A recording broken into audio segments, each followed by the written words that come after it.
میں بنا سکتے ہیں. ونورڈ کا جو ڈاکیومنٹس جو پاور پوائنٹ جو ہے سافٹ ویئر اس کے اندر اورل پریزنٹیشن جو ہے وہ بنتی ہیں. ٹھیک ہے، تو اورل پریزنٹیشن ہمیشہ پروجیکٹر پہ دی جاتی ہے، یہ آپ ذہن میں رکھیں. ٹھیک ہے، جو پروفیشنل پریزنٹیٹر ہوتے ہیں وہ اپنی اورل پریزنٹیشن جو ہے وہ پروجیکٹر پہ بناتے ہیں اور لوگوں کو سیٹسفیکیشن دیتے ہیں. ٹھیک ہے، تو اورل پریزنٹیشن کے اندر دو چیزیں بڑی امپورٹنٹ ہوتی ہے. ٹھیک ہے، اورل پریزنٹیشن میں جو ہماری پلاننگ ہوتی ہے اور بہت ضروری ہوتی ہے. اگر آپ اورل پریزنٹیشن بنا رہے ہو اور آپ نے کوئی پلان نہیں کیا ہوا یا اس چیز کو کس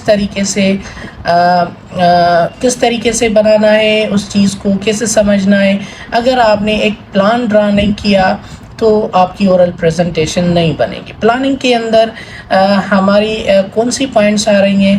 پلاننگ کے اندر سب سے پہلے ڈیفائن پرپس آپ کو سلیکٹ کرنا ہے کہ آپ کس ٹائپ کی جو پریزنٹیشن ہے وہ بنانا چاہتے ہیں. ٹھیک ہے، ایجوکیشنل ہے، بزنس ہے، یا پھر کسی سبجیکٹ وائز کوئی ٹاپک وائز پریزنٹیشن ہے. اس کے بعد دوسری پوائنٹ جو امپورٹنٹ ہوتی ہے اورل پریزنٹیشن کے اندر وہ اینالائز دی آئیڈیاز. ٹھیک ہے، اب فور ایگزامپل مجھے اورل پریزنٹیشن کرنی ہے. ٹھیک ہے، اب میں نے کوئی ٹاپک لے لیا، سپوز میں نے ایک ٹاپک لے لیا ماڈرن میڈیسن. ٹھیک ہے، ماڈرن میڈیسن میرا ٹاپک ہے. تو اب میں اس ٹاپک کو ڈیفائن پرپز، مطلب اس ٹاپک کا جو مقصد ہوگا میں اس کو ٹھیک سے ڈیفائن کروں گا.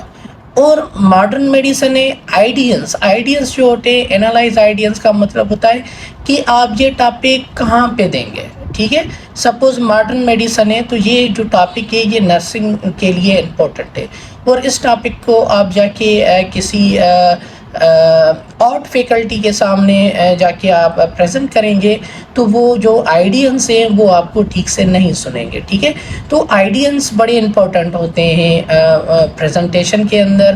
آپ جب بھی کوئی پریزنٹیشن بنا رہے ہیں تو آپ کو آئیڈینس اور جو پلیس ہوگی وہ بالکل آپ کو ٹھیک طریقے سے جو اسپاٹ ہوگی وہ آپ کو دیکھنی پڑے گی. ٹھیک ہے، کیونکہ اگر آپ پریزنٹیشن نرسنگ کی بنا رہے ہیں اور وہ پریزنٹیشن آپ جا کے آرٹ فیکلٹی کے اندر دے رہے ہیں تو یہ پھر آپ کی افیکٹو نہیں بنے گی. ٹھیک ہے، دوسرا ہے اینالائز دی اوکین. اینالائز دی اوکین پہ یہ ہوتا ہے کہ کافی ہم کبھی کبھی ایسا کرتے ہیں کہ ہم جو پریزنٹیشن دیتے ہیں وہ کسی بھی امپورٹنٹ ڈیز ہوتے ہیں. ٹھیک ہے، ایک سال کے اندر. ٹھیک ہے، تو ہم ان پہ بھی اورل پریزنٹیشن بناتے ہیں. ٹھیک ہے، جیسے کہ نرسنگ ڈے ہو گیا. ٹھیک ہے، تو یہ جو کلینڈر کے اندر جو ہے وہ اسپیشل ڈے ہے، تو اس پہ جو پریزنٹیشن بنائیں گے وہ افیکٹو ہوگی. ٹھیک ہے، تو آپ آئیڈینس کو بھی دیکھنا پڑے گا اور آپ دیکھیں گے کہ اسپیشل ڈے ہے تو ٹھیک ہے، نہیں تو آپ کسی بھی ڈے پہ اپنی پریزنٹیشن دے سکتے ہیں. اس کے بعد اورل پریزنٹیشن پلاننگ کے اندر سلیکٹ سوئٹیبل ٹائٹل. آپ نے ایک پریزنٹیشن بنا لی، ٹھیک ہے، پلاننگ کے ساتھ پرپس بھی ہو گیا، آئیڈینس بھی ہو گیا، اوکین بھی ہو گیا، اور آپ نے ٹائٹل نہیں دیا. تو یہ آپ اگر ٹائٹل نہیں دیں گے تو آپ کی جو پریزنٹیشن ہے وہ افیکٹو نہیں بنے گی. ٹھیک ہے، پریپریشن کے اندر تیاری آپ کیسے کریں گے؟ Develop the central idea. آپ اپنے اورل پریزنٹیشن کے اندر جو اس کا جو مخصوص جو آئیڈیا ہے، ٹھیک ہے، جو مقصد ہے، اور اس پہ آپ تھوڑا سا کام کریں گے. ڈیولپ دی مین آئیڈیاز، اور اس کے جو امپورٹنٹ جو کی پوائنٹس ہوگی ان پہ بھی آپ کام کریں گے. گیدر سپورٹنگ انفارمیشن، یہ جو تیسری والی پوائنٹ ہے یہ امپورٹنٹ ہے. ایسا نہ ہو کہ آپ ماڈرن میڈیسن آپ پہ ٹاپک ہے اور آپ نے وہ لیا ہوا ہے اور آپ جو اس سے ریلیٹڈ جو انفارمیشن لے کے آ رہے ہو وہ کسی فروٹ کی لے کے آ رہے ہو. ٹھیک ہے، جو آپ کے ٹاپک سے انفارمیشن میچ ہی نہیں کر رہی. ٹھیک ہے، تو پھر وہ انفارمیشن آپ کے ٹاپک وائز وہ کسی کام کی نہیں ہے اور آپ کی پریزنٹیشن جو ہے وہ افیکٹو نہیں بنے گی. تو ہم جو ٹاپک لیتے ہیں ہمیں چاہیے کہ ہم وہ انفارمیشن اپنے پریزنٹیشن کے اندر ایڈ کریں جو ٹو دا پوائنٹ ہو اور ہماری پریزنٹیشن کو افیکٹو بنائے. ایسا نہ ہو کہ آپ نے ایسی انفارمیشن لی ہوئی جو آپ کے ٹاپک سے میچ ہی نہیں کر رہی، تو پھر یہ آپ کی یوزلیس جو انفارمیشن ہو جائے گی. ٹھیک ہے، تو ان چیزوں کو آپ کو دیکھنا ہے. اس کے بعد ہے friends content of the presentation. Oral presentation کے جو کنٹینٹ ہیں وہ ضروری ہوتے ہیں. یہ 3 پوائنٹس ویری امپورٹنٹ ہیں نرسنگ کے اسٹوڈنٹس کے لیے. ٹھیک ہے، آپ کیا کریں گے کہ نمبر 1 پہ جو پوائنٹ ہے it's not be too difficult to understand. آپ کوشش کریں گے کہ جو آپ کی اورل پریزنٹیشن ہے جو آپ نے بنائی ہے پاور پوائنٹ کے اندر، اس کے اندر جو آپ کے جو ایسیز ہیں، جو آپ کی سلائڈس ہیں، ان کے اندر جو گرامر استعمال کیا ہوا ہے یا جو ووکیبلری آپ نے استعمال کی ہوئی ہے تو وہ زیادہ مشکل نہ ہو. ٹھیک ہے، وہ بالکل آسان ہو اور ایزی طریقے سے ہو، تاکہ آپ کے جو آئیڈینس ہیں وہ آپ کے بات کو ٹھیک طریقے سے انڈرسٹینڈ کر پائیں، اس کو سمجھ پائیں. اگر آپ زیادہ ڈیفیکلٹ ورڈس وہاں پہ استعمال کریں گے اورل پریزنٹیشن کے اندر، تو یہ جو چیز ہوگی پھر آئیڈینس تک آپ کا میسج جو ہے وہ ٹھیک طریقے سے نہیں جا پائے گا یا پھر وہ ریسیو نہیں کر پائیں گے. ٹھیک ہے، دوسری پوائنٹ ہے if too long shorten the content according to the time available. کوشش کریں کہ اورل پریزنٹیشن کے اندر ٹائم جو ہے ٹائم مینجمنٹ وہ زیادہ امپورٹنٹ ہوتی ہے. اگر آپ کے پاس 20 منٹ ہیں اور 20 منٹ کے اندر آپ اپنی پوری پروجیکٹ پریزنٹیشن آئیڈینس کے سامنے پیش کر رہے ہیں اور آپ نے جو پریزنٹیشن بنائی وہ بہت زیادہ ہے، تو اس کو آپ چھوٹا کر سکتے ہو ٹائم کے حساب سے. ٹھیک ہے، تو ایسا نہ ہو کہ آپ کے پاس 20 منٹ آئیڈینس نے آپ کو دیے ہوئے اور آپ اپنی پریزنٹیشن جو ہے وہ آپ 1 گھنٹے کی بنا کے آ رہے ہو، تو آپ کا جو میسیج ہے وہ ٹھیک سے آئیڈینس تک پہنچ نہیں پائے گا. تو کوشش کریں اورل پریزنٹیشن کے اندر جو ٹائمنگ ہے اس کا بہت زیادہ خیال رکھیں. اس کے بعد یہ number 3 point include examples instruction to support the argument.